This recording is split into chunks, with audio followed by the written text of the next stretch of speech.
This Detel M-2H is a 44 spindle double row line boring machine.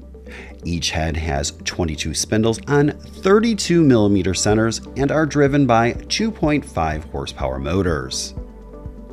The M-2H drills from the bottom up, allowing for cleaner holes.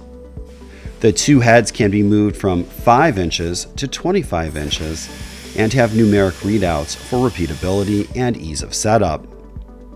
You will also find dual hold downs and a pair of indexing pins to aid in boring long panels.